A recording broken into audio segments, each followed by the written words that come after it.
गजर कीर्तनाचा. जी मुलगी आहे ना, या मुलीला सासरच्या विषयी जास्त प्रेम असतं का माहेरच्या विषयी जास्त प्रेम असतं? आजी बोला ना. माहेराबद्दल या मुलींना एवढं आवड असती, इतके त्यांच्या अंतःकरणामध्ये प्रेम असतं. बघा, याच्यापेक्षा तुम्हाला सोपं उदाहरण देऊन सांगू काय का?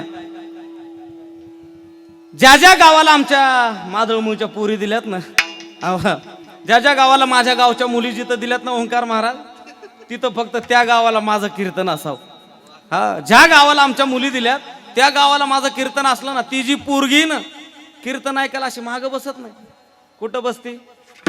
तुम्ही बोला ना, कुठं बसती? पुढं बसती, पुढं. हा, आता तुम्हाला कीर्तन पटायला आहे का? हा, आता शिक तुमच्या लक्षात पुढंच बसणार असं.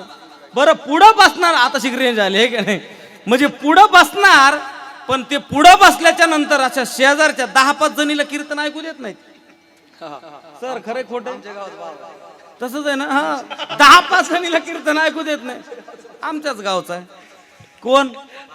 बाबा माझ्या. तिला ते शेजारच्या एखाद्या मग बाईनं त्याच्या मैत्रिणीनं गपकी ग, तू काय गप म्हणालीस? माझ्या गावचा आहे. कोण? बाबा माझ्या गावचा आहे. बघ म्हणली, बघ आता बघ बघ, हा माझ्याकडे कसे पाहतात बघा. Talk talk talk. हा बघ, बघितलं का? अगं मी म्हणते हे माझ्याच गावचं आहे. अगं हे फेटाण उपरणन धोतरण हे आता आहे म्हणली. अगं याला कडायला घेऊन हिंडले म्हणली मी याला. अगं त्याला हरिपाठ येत नव्हता म्हणली. कुणाला? लक्षात येत आहे ना? हा, आणि आत्ता लागलाय म्हणली. हो, आता पटलं बघा, आहे का? 10-5 जणीला कीर्तन ऐकू देत नाही. कोण? कशामुळं तुमच्या लक्षात येत आहे ना? कुठला? माहेरचा महाराज आहे. हा, तिला सकाळी विचारा ना, ठके काल अभंग कोणता घेतला होता ग महाराजांनी? त्या अभंगाचं जाऊन दे म्हणली, पण महाराज माझ्या गावचा होता, आहे का नाही? म्हणजे माहेराविषयी बघा. याच्यापेक्षा अजून एक नवलाईची गोष्ट सांगू. त्यातली त्यात तिच्या गावाला गेल्याच्या नंतर ओंकार महाराज उगा आता कीर्तन झाल्यावर आपल्या गडबडीमुळं या आपल्या घाई गडबडीच्या काळामध्ये जर तिला बोलणं नाही झालं ना, आणि मग तिनं माहेराला आली ना आमच्या गावाकडं, आणि जर योगायोगानं तिची माझी जर भेट झाली तर आल्या आल्या ती काय माझा सत्कार नाही करत. काय म्हणते माहिती का? लयच भूषण आलत. लक्षात आलं तुमच्या, आहे का नाही? का गावाला येऊन बोललो ना, अहो ताई काय आता मोठे झाले तुम्ही, लक्षात येतोय ना? म्हणजे असं बोलणं का बरं? बघा, जाऊ दे, याहीपेक्षा सांगतो तुम्हाला, माणसाला माणसाच्या बद्दल प्रेम निर्माण होईल यात नवल नाही. त्या मुलीला गावाकडची जर एखादी माहेरची जर बैलजोडी एखादी सासरच्या माणसानं जर घेतली ना, तर त्या बैलाचं वर्णन करते, माझ्याच चुलत्याचे बैल. बैल कुणाचे? माझ्याच. अगं तुला काय सांगू, एवढले गोरे होते, काय सांगायची गरज आहे का? हे त्या बैलाचं वर्णन करणार. याच्यापेक्षा एक पाऊल पुढे जाऊन सांगू का? गावातलं जर बोला ना, तुम्हाला कळालं आहे का नाही? माहेरचं कुत्र जरी आलं तरी सुद्धा काय आहे ते, हा, त्या मुलीला काय प्रिय. म्हणजे माहेराविषयी या मुलीच्या अंतःकरणामध्ये जितकी ओढ आहे ना, तितकी या संत महात्म्याच्या अंतःकरणामध्ये भगवत भेटीविषयीची भार काहीच न घ्यावा होईला अगवा तुका म्हणे आनंद. म्हणजे त्या भगवत भेटीविषयीची, त्या भगवंताच्या संबंधामध्ये या मंडळीची जी आर्तता आहे, ती आर्तता फार महत्वाची. बघा, म्हणून या संत परंपरेनं काही उदाहरणं दिले. बघा, खऱ्या अर्थानं तत्वमसी महावाक्याचा बोध अशा प्रकारचा सर्वसामान्य जनसमुदायाला आत्मज्ञानन, ब्रह्मज्ञानन, तत्वज्ञानन हे जे जड जड शब्द आहेत ना, या सर्वसामान्य लोकांना हे कळणार नाही. याकरता मला असं वाटतं या संत परंपरेनं काही उदाहरणं देऊन अशा प्रकारच्या सर्वसामान्य लोकांच्या अंतःकरणामध्ये परमार्थ रुजावा. परमार्थ करण्याची वृत्ती या सर्वसामान्य लोकांच्या अंतःकरणामध्ये व्हावी. म्हणून खऱ्या अर्थाने या संत परंपरेनं या दृष्टांत बघा, उदाहरणासहित स्पष्टीकरण. आपल्या शाळेमध्ये एक प्रकरण आहे बघा, उदाहरण देऊन त्याचं काय करतात? स्पष्टीकरण. म्हणजे उदाहरण दिले. काय उदाहरण दिले? बघा, त्या भगवत भेटीविषयीची जी आर्तता आहे या संत महात्म्यांना काही उदाहरण. बघा, एक तुकाराम महाराजांचा अभंग बघा, कन्या सासुऱ्याशी जाये, आणि पुढं काय?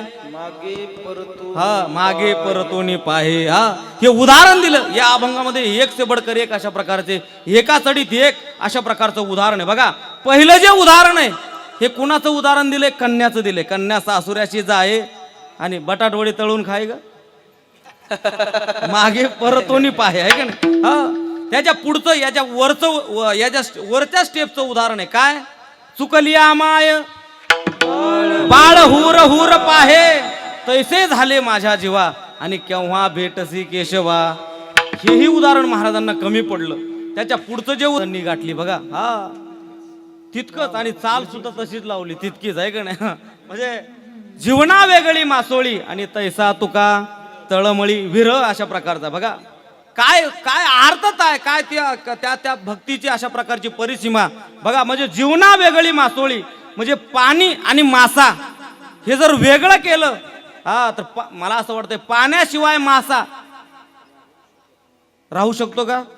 राहू शकत नाही. म्हणले असं कधी झालं का? म्हणले आता नवीन मासा निघलाय 4-6 महिने रोडवर फिरतो म्हणले आणि 4-6 महिने पाण्यात राहतो. असं घडतं कधी? ही घटना घडणारच नाही. म्हणजे हे जे उदाहरण आहे हे कालही खरं होतं, आजही खरंय आणि उद्या सुद्धा खरंय. हा, हे पाठीमागच्या उदाहरणापेक्षा याला प्राधान्य का दिलं? पहिलं उदाहरण दिलं कुणाचं? कन्याचं. हा, मुलीचं उदाहरण दिलं. कन्या सासुऱ्याशी जाये. हा, महाराजांना हे उदाहरण कमी वाटलं का बरं?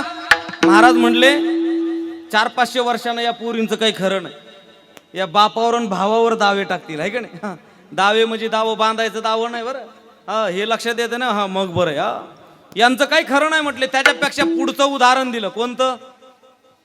लेकराचं आणि आईचं. हा, आईपासून जर लेकरू दुरावलं ना तर त्या लेकराला तुम्ही लाखो रुपये जरी त्याच्या समोर ठेवले तर ते काय पाहिजे म्हणतंय? मला माझी काय पाहिजे? मला माझी आई पाहिजे. हा, काही त्याला द्या, त्याला काहीच अशा प्रकारचं मान्य होत नाही. त्याला आई सोडून दुसरं अशा प्रकारचं त्याच्या जीवनामध्ये लागतच नाही. तसं संत महात्मे सुद्धा म्हणतात देव सोडून आमच्या जीवनामध्ये दुसरं काहीच अशा प्रकारचं बघा. कर्म करत असताना सुद्धा देवच आहे बघा.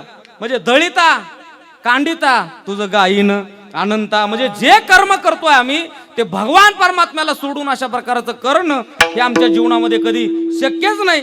पण उदाहरण देत असताना सुद्धा किती जबरदस्त उदाहरण दिले. पहिलं उदाहरण दिले कुणाचं? कन्येचं बघा. सावता सागर प्रेमाचे आगर घेतला अवतार माळ्या घरी. वर्णन करत असताना फार शब्द गोड वापरले. प्रेमाचा आगर. भगवान परमात्म्याचा विचार केला तर भगवान परमात्मा कशाचा आगर आहे? सर्व सुखाचा आगर आहे. हा, देव हा सुखाचा आगर आहे. पण सावता महाराजांच्या संबंधामध्ये बोलत असताना नामदेव महाराज म्हणतात सावता महाराज कसे आहेत? प्रेमाचा आगर. हा, म्हणजे ओत हा प्रेममूर्ती आपण म्हणतो आहे का नाही? म्हणजे ओत पोत अशा प्रकारचं प्रेम अशा प्रकारचं सावता महाराजांजवळ अशा प्रकारचं नांदतंय. म्हणजे हे वर्णन. पण हे वर्णन करत असताना ही धन्यता महाराजांनी दिलेली. एवढं नाव होण्याकरता त्याचा पाठीमागचं काय कारण आहे बघा. मानवी जीवनामध्ये प्रत्येकाचं नाव मोठं होत असतं बघा. प्रत्येकाचं सर्वसामान्य आपण तुम्ही आम्ही असाल, संत महात्मे असतील, कुणीही असू द्या, ज्याचं नाव मोठं होत आहे ना त्या नाव मोठं होण्याच्या पाठीमागं दोन व्यक्तीचा अशा प्रकारचा अधिकार आहे. दोन व्यक्तीचा अशा प्रकारचा वाटा अशा प्रकारचा आहे. ही धन्यता देत असताना सर्वात अगोदर जे दोन मूळ पुरुष आहे ना त्याचंच वर्णन 3ऱ्या चरणामध्ये महाराज करतायत बघा. गजर कीर्तनाचा.